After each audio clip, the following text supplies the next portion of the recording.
¿Qué tal, chicos? Muy buenos días. Estamos ahorita en el curso de química. Bueno, entonces, por favor, todos nos colocamos en el tema número 5, teorías atómicas. Y vamos a dar lectura. Netamente, pues la teoría es poco contextual, ¿no? Veamos, a ver. Teoría atómica, ¿bien? Los filósofos griegos cavilaban sobre esta pregunta: ¿es posible dividir infinitamente la materia en pedazos cada vez más pequeños? ¿O hay un punto en el que ya no se puede dividir más? Entonces, bueno, se hablaba anteriormente. La mayoría de estos filósofos ínvidos, Platón y Aristóteles, decían que la materia era infinitamente divisible, o sea que se podía dividir, ¿no? Infinitamente, ¿no? Eso es lo que decía pues Platón y Aristóteles, ¿no? Sin embargo, pues posteriormente Demócrito decía, ¿no? Que la materia se componía de pequeñas partículas, o sea, si esta era la materia, entonces había pues pequeñas partículas, ¿no? Algo así pues decía Demócrito, ¿no? Y a lo que el señor Demócrito, estas partículas pequeñas, le dio pues un enunciado de átomos, ¿no? O sea, había una parte más pequeña, ¿no? No se podía dividir, pues. Demócrito entonces postuló también que había distintos tipos de átomos, incluso, ¿no? Mira, unos redondos y lisos, ¿no? Otros irregulares y torcidos, y que esta diversidad de forma daban origen a diferentes tipos de materia. Bueno, supongamos que acá tengamos sodio, entonces los del sodio de repente eran redondos. Supongamos que acá tengamos fósforo, eran rectangulares, ¿no? Más o menos así le dio la forma el señor Demócrito, ¿no? De forma gráfica, ¿ok? Más o menos dio su enunciado. Bueno, de ahí pasaron jóvenes casi más de 1000 años pasan jóvenes, pasan casi más de 1000 años, ¿no, chicos? Y llega pues la teoría atómica de Dalton, ¿no? Pero en base pues también a los enunciados jóvenes de Demócrito, ¿no? Más o menos en base a ello comienza a dar pues teoría, mira, más o menos en 1800, ¿no? 1803, 1807, es decir, pues principios del siglo XIX, ¿bien? Teoría atómica de Dalton. Mira, en el periodo de 1803 a 1807, John Dalton, un maestro de escuela inglés, publicó una teoría atómica congruente, o sea, había congruencia pues en su teoría, ¿ya? Dalton diseñó su teoría con miras a explicar varias observaciones experimentales. Las ideas de Dalton pueden resumirse en los siguientes enunciados. Vamos a ver cuáles fueron los enunciados, o también conocidos como postulados de Dalton, ¿ya? Cada elemento se compone de partículas extremadamente pequeñas llamadas átomos, es decir, que tomó la teoría del señor Demócrito, ¿ya? Todos los átomos de un elemento dado son idénticos. Los átomos de elementos diferentes son diferentes y tienen propiedades distintas. Claro, entonces, el átomo de oxígeno, por ejemplo, si es oxígeno, un átomo de oxígeno, era pues muy diferente al átomo de fósforo, por ejemplo, ¿no? De fósforo. Eran diferentes, ¿ok? Estos de acá eran diferentes, ¿ok? A eso se refiere, ¿ya? Incluida la masa, ¿ok? 3. Los átomos de un elemento no se transforman en tipos de átomos diferentes mediante reacciones químicas. Los átomos no se crean ni se destruyen en las reacciones químicas. O sea que si esto, por ejemplo, se combinaba, al final también, bueno, teníamos oxígeno con fósforo, ¿no? Eso es lo que pasaba, ¿no? O sea, no se convertía, por ejemplo, o usted mezclaba oxígeno con fósforo y acá aparecía, por ejemplo, plata. No, nada que ver, ¿no? Nada que ver, muchachos. Eso ya va con respecto, pues, a la alquimia, ¿no? La alquimia, ¿no? Que si ustedes unían otro, ¿no? Dos elementos, obtenían otro, no era así, ¿no? 4. Se forman compuestos cuando se combinan átomos de más de un elemento. Un compuesto dado siempre tiene el mismo número relativo y clase de átomos, ¿no? Claro, pues. Algunos postulados del modelo de Dalton han sido superados por la moderna teoría atómica, como la indivisibilidad y la indestructibilidad de los átomos. Claro, es decir, que el átomo era indestructible, ¿no? Pues ahora, si tenemos un átomo, ¿no? Entonces, ¿qué tenemos? Pues tenemos un proyectil, ¿no? Y podemos romper, pues, el átomo, ¿no? Se rompe y cuando se rompen los núcleos, se libera, muchachos, una gran cantidad de energía, ¿no? Y a eso le llamamos fisión nuclear, ¿no? Fisión nuclear, así le llamamos. Entonces estaba mal esa teoría, ¿no?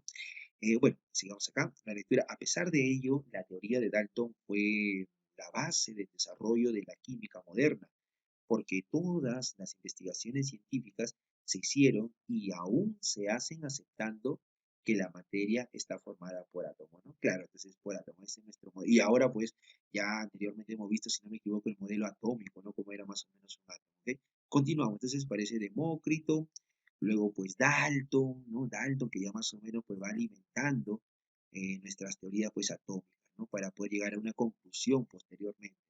Sigamos, dice.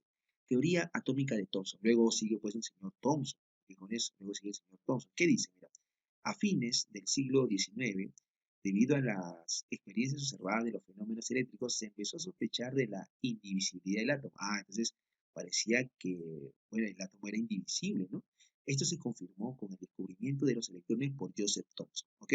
Joseph Thomson entonces descubre a quién, a los electrones, no te olvides por favor, Joseph Thomson descubre a los electrones, ¿ok?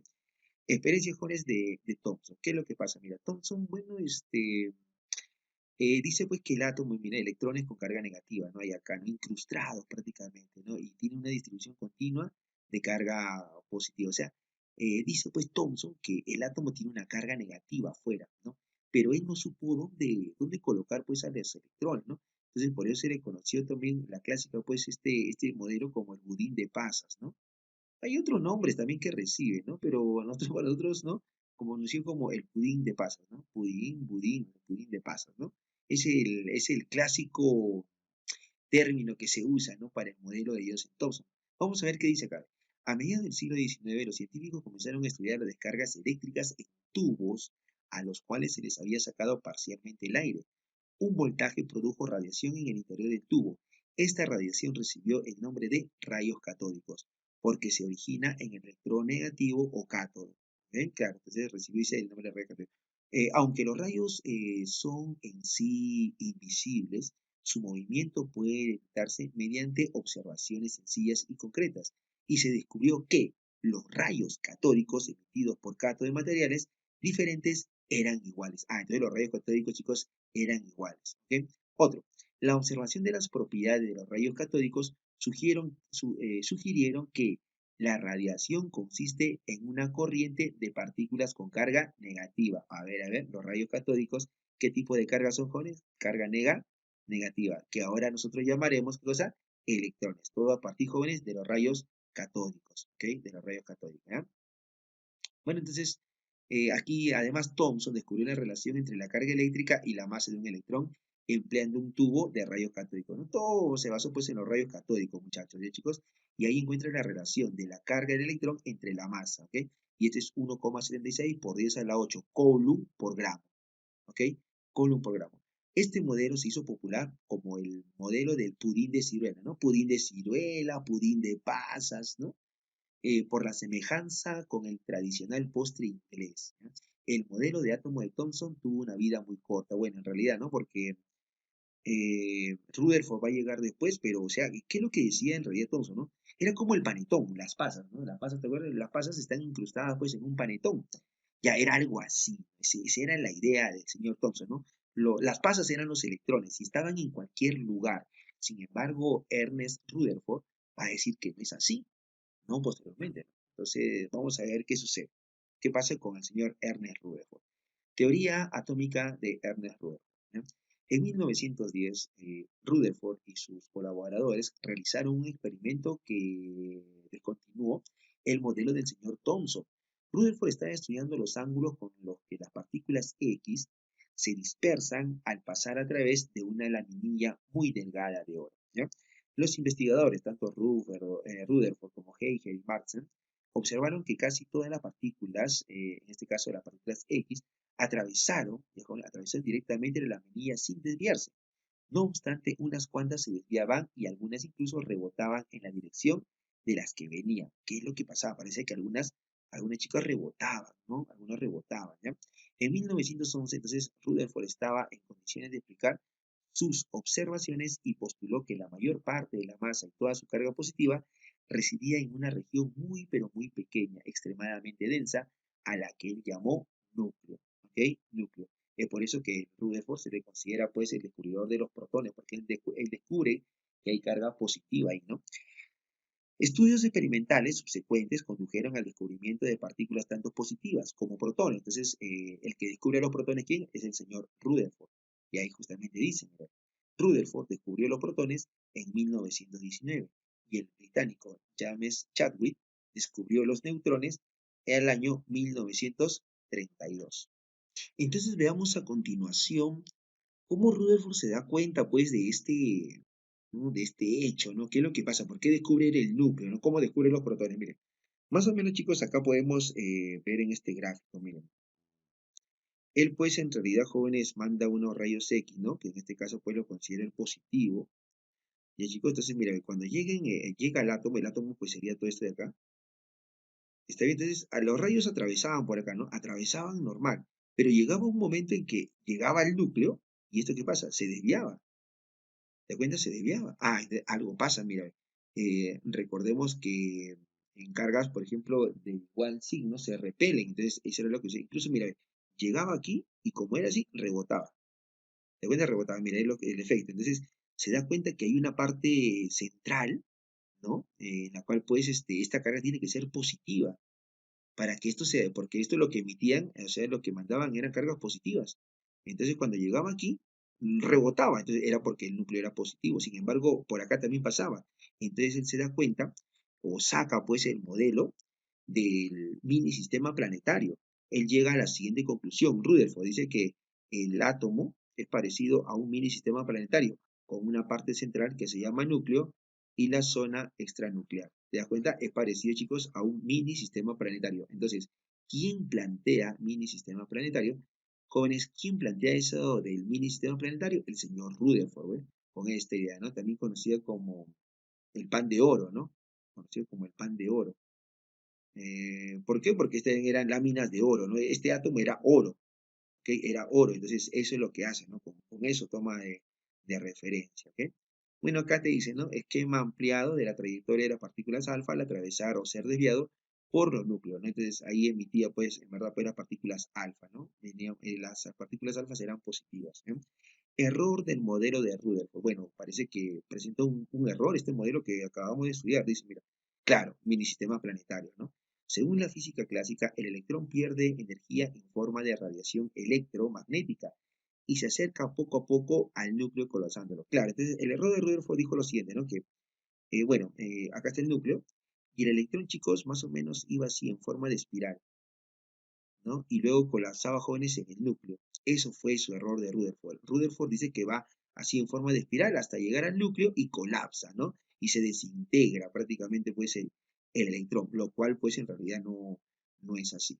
Posteriormente, chicos, vamos a dar ya una teoría mucho más moderna, que es la teoría atómica de Bohr, ¿no? Teoría atómica de Bohr. Bueno, ya se conocía el electrón, sabíamos que en el núcleo había protones y neutrones, ¿no? Estas órbitas, pero ya en este caso Bohr ingresa pues a un estudio un poco más profundo, pero en realidad, jóvenes, Bohr también estudia solamente a un elemento, al elemento hidrógeno, ¿no? Y de ahí pues en este caso saca sus conclusiones, ¿no? Saca sus conclusiones.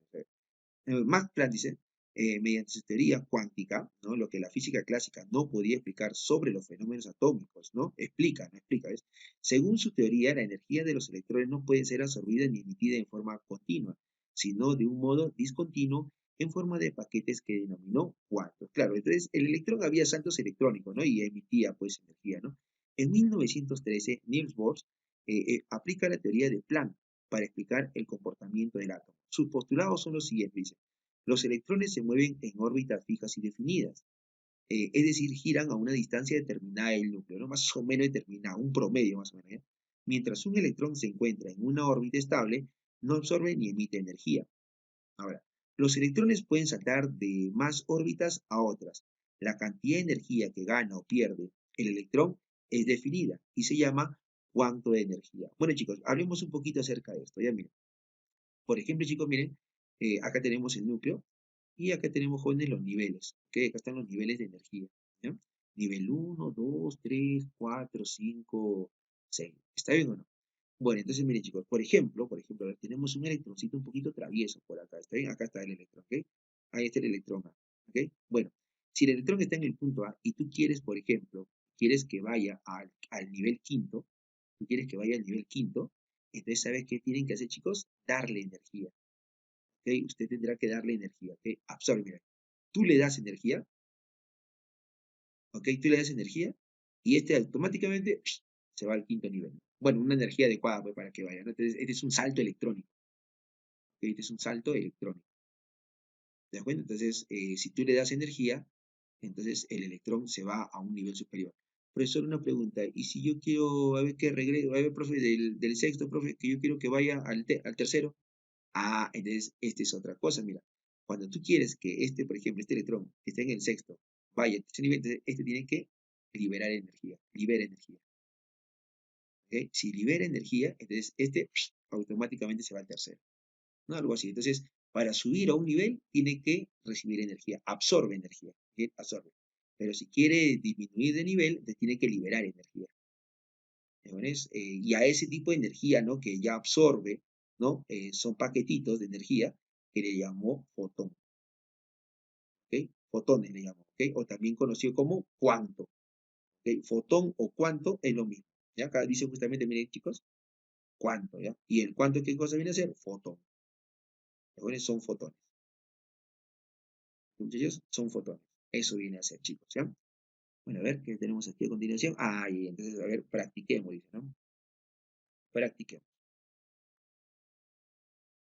¿Qué nos dice? A ver, los filósofos griegos que indicaban que la materia era infinita e invisible, es decir, que la materia siempre se puede dividir en partes más pequeñas. ¿Quiénes eran, muchachos? ¿Quiénes eran? Muy bien, Platón y Aristóteles, ¿no? Ok, entonces, vamos ahí.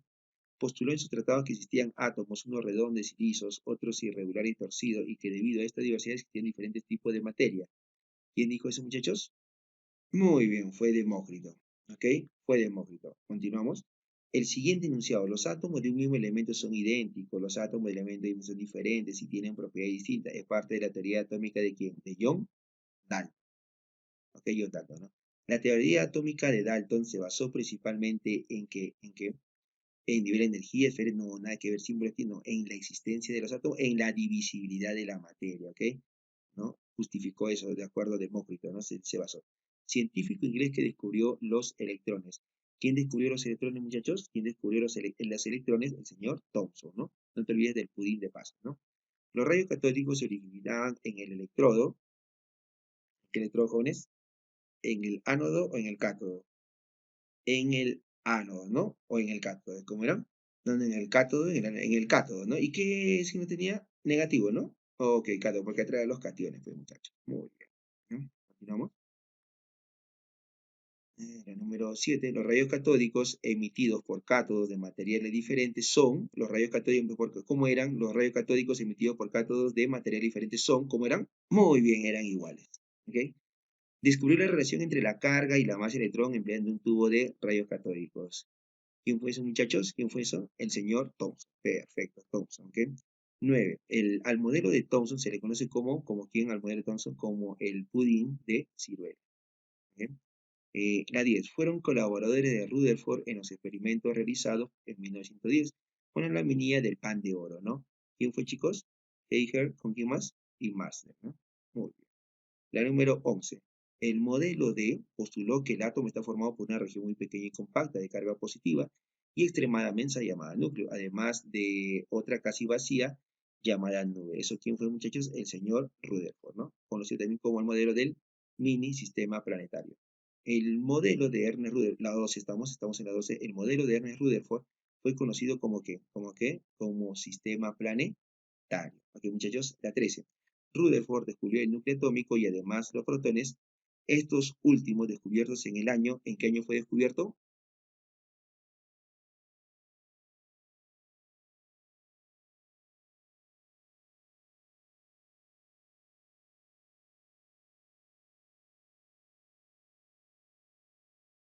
En 1919. Listo, muchachos. ¿Seguimos? Bueno, acá tenemos la número 14, ¿ver? La tenemos, chicos. Dice, la teoría de Niels Bohr tuvo como ayuda fundamental la teoría cuántica desarrollada por qué científico, por el señor Max Planck. ¿Ya? Los electrones pueden saltar de más de órbitas a otras según Bohr, despidiendo una cantidad de energía definida llamada, que era cuánto. ¿Ok? Cuánto. Bueno, muchachos, y ustedes solamente tendrán que marcar, jóvenes, lo de la tarea domiciliaria. ¿Ok? Ustedes tendrán que marcar y estos jóvenes me lo envían. Entonces, jóvenes, su trabajo sería resolver la tarea domiciliaria con la teoría que ya hemos visto anteriormente. Así que, muchachos, a trabajar.